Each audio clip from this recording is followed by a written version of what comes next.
Amazing. Jestem na lotnisku i lecimy. Uwaga! Himalaje! To Paula, ja, czyli Greg, Maćko i Andrew. Czyli nasza cała ekipa, z którą chcemy dojść do Everest Base Camp. Jest 6 października i lecimy do Katmandu, stolicy Nepalu. Zbieramy nasze bagaże, ale właśnie tego mamy. I idziemy na parking, gdzie czeka już na nas nepalska ekipa.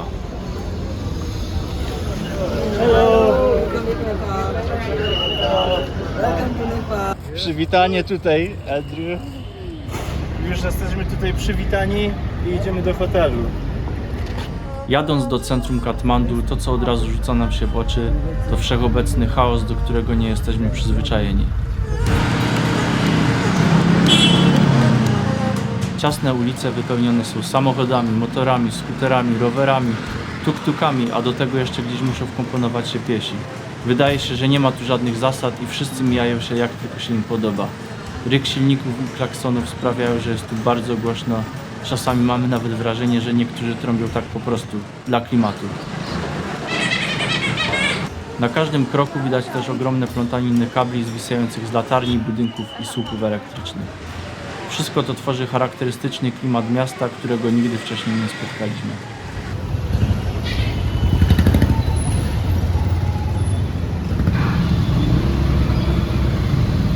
Próbujesz przejść?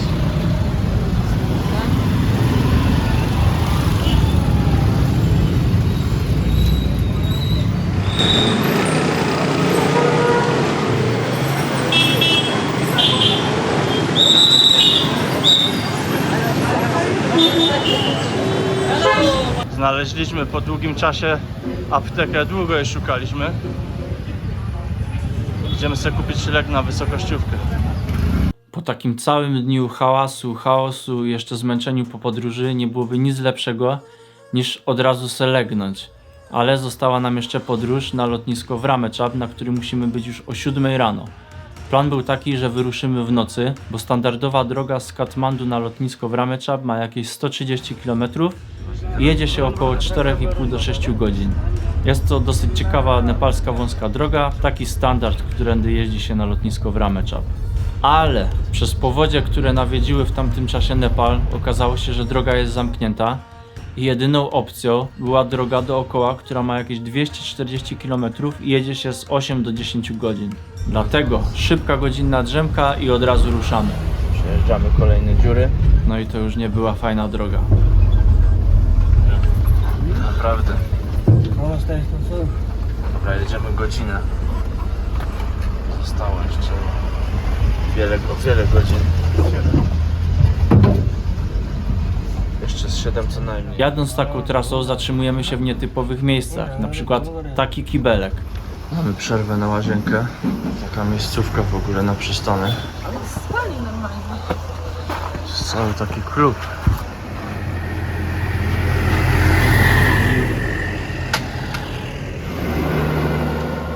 Albo taki kibelek, do którego trzeba przejść przez jakiś garaż na dół. Wytrzęsło nami strasznie.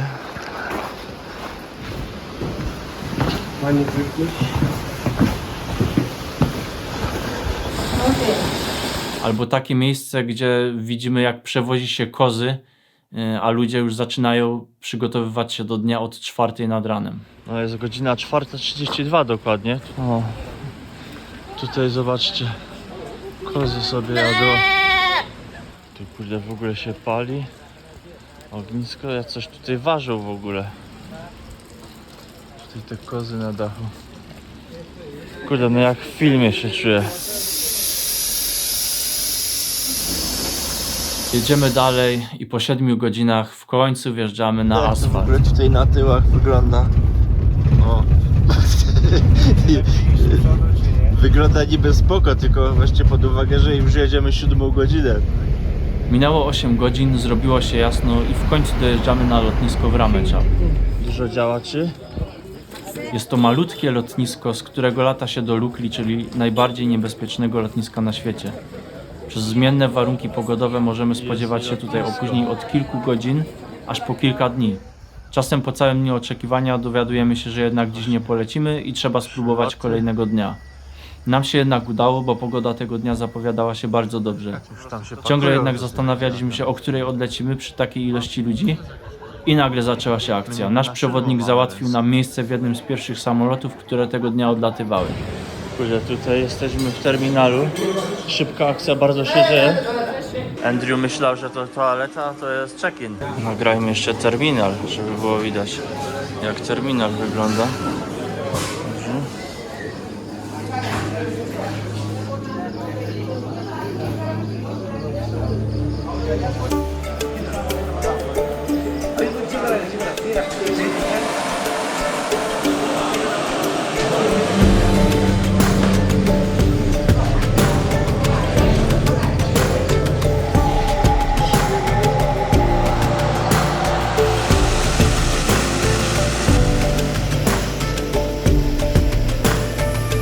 Dobra, wchodzimy.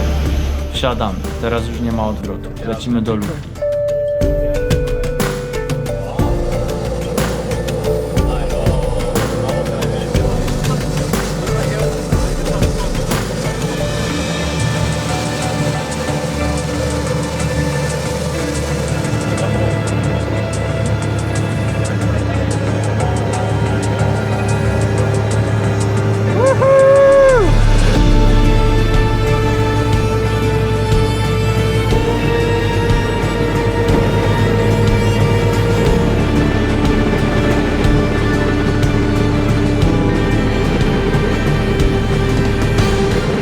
Lotnisko w Lukli znajduje się na wysokości 2860 metrów.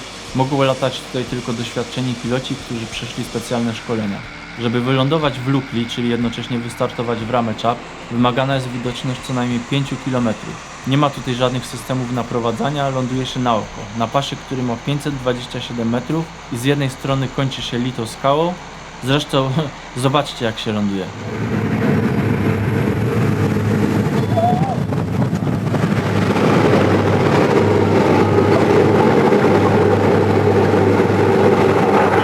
Tylko raz. Z drugiej strony mamy przepaść, więc też nie jest kolorowo.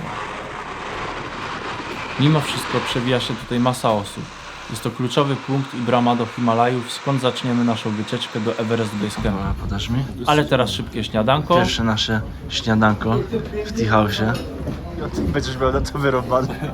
A po nim 7-kilometrowy trekking do Padding, gdzie spędzimy pierwszą noc w górach.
Droga mija nam bardzo szybko, bo wszystko jest dla nas nowe i tym sposobem dochodzimy do pierwszego lodża. Fajna miejscóweczka. Po tych wszystkich dniach w końcu nadszedł czas, żeby sobie spokojnie usiąść i jak to mówię, panie, to był moment.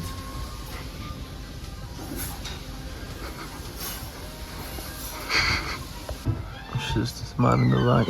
Przebudziliśmy się troszeczkę. I już jemy sobie obiad, a jest to najbardziej popularny nepalski posiłek, czyli dalbat. Nasz lodge dzisiejszy.